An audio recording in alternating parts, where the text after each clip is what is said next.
السلام علیکم بچے، کیسے آپ سب؟ امید ہے کہ آپ سب خیریت سے ہوں گے۔ بچے آج ہم نے اپنا سیکنڈ ٹاپک شروع کرنا ہے، جسے اللہ رکھے۔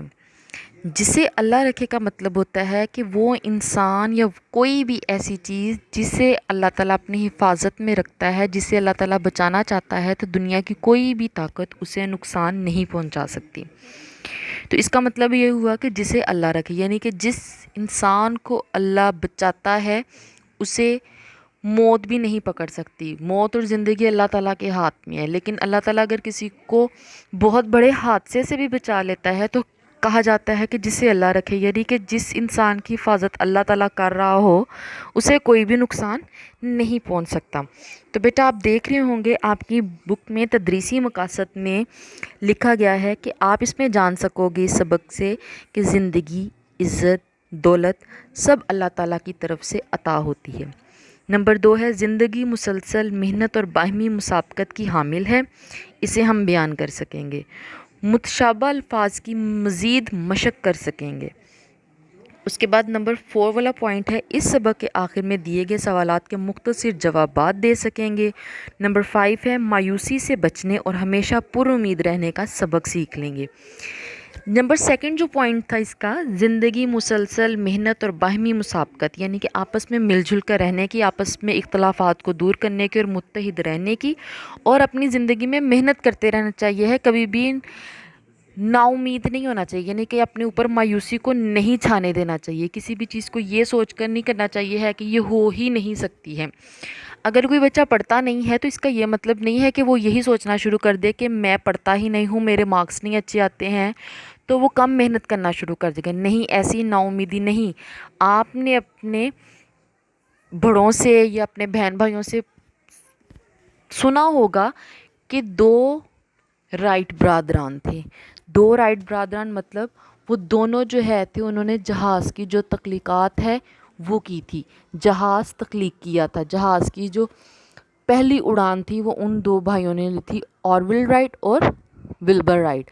یہ 2 بھائیوں نے ناممکن سے ممکن کر کے کام کو دکھا دیا تھا، جو کہ لوگ سمجھتے تھے کہ یہ ناممکن کام ہے، انہوں نے ممکن کر دکھایا۔ اگر وہ بھی مایوس ہو جاتے، نا امید ہو جاتے تو وہ کبھی بھی اتنا بڑا کارنامہ سر انجام نہ دے سکتے۔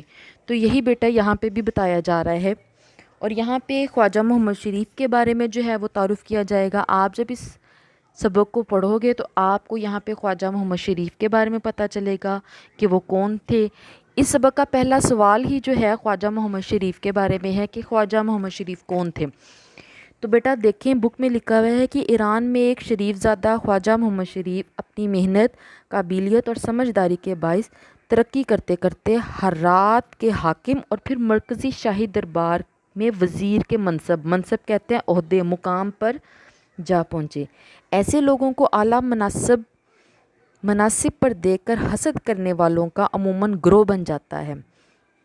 اعلیٰ مناصب یعنی کہ اعلیٰ عہدے پر پہنچنے پر حسد کرنے والے یعنی کہ جلنے والوں کو، تکلیف میں بھننے والوں کا جو ہے عموماً گروہ بن جاتے ہیں، یعنی کہ گروپس میں ڈیوائیڈ ہو جاتے ہیں وہ لوگ، جو انہیں ہر آن مطلب ہر وقت ان کا ذہن جو ہے وہ سازشیں کرنے میں لگا رہتا ہے، نقصان پہنچانے کی کوشش میں مصروف رہتا ہے۔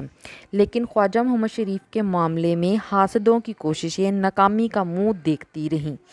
اس کے انتقال کے بعد، کس کے انتقال کے بعد؟ خواجہ محمد شریف کے انتقال کے بعد ان کے خاندان، خاص طور پر ان کے خاندان میں جو ان کے بیٹے تھے جن کا نام مرزا غیاث تھا، ان کے لیے وہاں پہ عزت و آبرو سے ہرات میں قیام کرنا، یعنی کہ وہاں پہ رہنا مشکل ہو گیا تھا۔ یہاں تک کہ اس سے اہل خاندان کے ساتھ، یعنی کہ مرزا غیاث کو اپنے پورے خاندان کے ساتھ سکونت کہتے ہیں رہائش ترک کرنا پڑی تھی، یعنی کہ چھوڑنی پڑی تھی۔ ترک کرنا مطلب چھوڑنا۔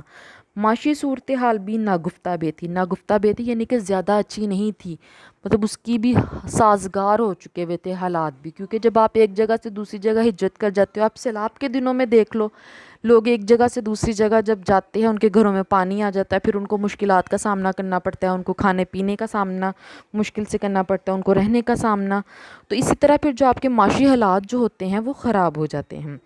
وہ بے سر و سامانی یعنی کہ بغیر کسی سامان کے عالم میں ہندوستان کی طرف روانہ ہوئے۔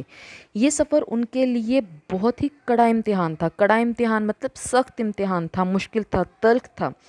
راستے میں پڑنے والے دشت و بیابان سے گزرتے ہوئے، دشت و بیابان کا جو مطلب ہے وہ صحرا ہے، ریگستان ہے، گزرتے ہوئے خوراک اور پانی کا ذخیرہ بھی ختم ہو گیا۔ یعنی کہ انہوں نے جو تھوڑا بہت کھانے پینے کے لیے اپنا سامان رکھا ہوا تھا، وہ جو ان کے پاس جمع پونجی تھی ان کی، جو سے وہ کھانے پینے کا سامان شاید صحرا میں کہاں سے ملتا ہوگا، لیکن انہوں نے وہ بھی ایک جمع پونجی ہوتی ہے، جو کھانے پینے کا انسان کا سامان اس کے پاس ہوتا ہے وہ پیسوں سے آتا ہے، اور وہ بھی ہماری جمع پونجی ہوتی ہے، وہ ختم ہو چکی تھی۔ ایک ایک قدم اٹھانا دوبھر تھا، دوبھر مطلب مشکل، غذا نہ ہونے کی وجہ سے کمزوری الگ۔ تو بیٹا یہاں تک جو ہے وہ ریڈنگ جو ہے وہ دیکھیے گا، اور اسی میں سے پتہ آپ کو چلے گا نیکسٹ آپ جب اس کی ریڈنگ کرو گے کہ کیوں اس سبق کا نام رکھا ہے جسے اللہ رکھے۔ اس کا میں اگر آپ کو شارٹ طریقے سے بتاؤں تو مرزا غیاث کی بیٹی سے متعلق یہ بات تھی کہ انہوں نے اپنی بیٹی کو جب وہ دشت و بیابان میں سفر کر رہے تھے تو وہاں پہ بھوک کے مارے اسے چھوڑ دیا تھا کہ ہمارے پاس کچھ کھانے پینے کے لیے نہیں ہے، یہاں تک کہ اس نومولود بچی کے لیے دودھ بھی نہیں ہے جو صحرا میں پیدا ہوتی ہے، تو وہ اس کو وہاں پہ چھوڑ دیتے ہیں کہ ہم اس کو اپنی آنکھوں کے سامنے مرتا ہوا نہیں دیکھ سکتے، تو ہم اس کو یہاں پہ چھوڑ کر چلے جاتے ہیں۔ پھر اس بچی کی حفاظت اللہ تعالیٰ کیسے کرتا ہے اور اسے کس طریقے سے دوبارہ اس کے ماں باپ تک لے کر جاتا ہے، یہ چیپٹر کا نام اسی وجہ سے رکھا گیا ہے۔ اور پھر وہ بڑے ہو کر بچی کون ہوتی ہے، یہ تمام اس چیپٹر میں جب آپ خود سے بھی ریڈنگ کرو گے تو آپ کو پتہ چل جائے گا۔ اپنا بہت زیادہ خیال رکھیے گا۔ اللہ حافظ۔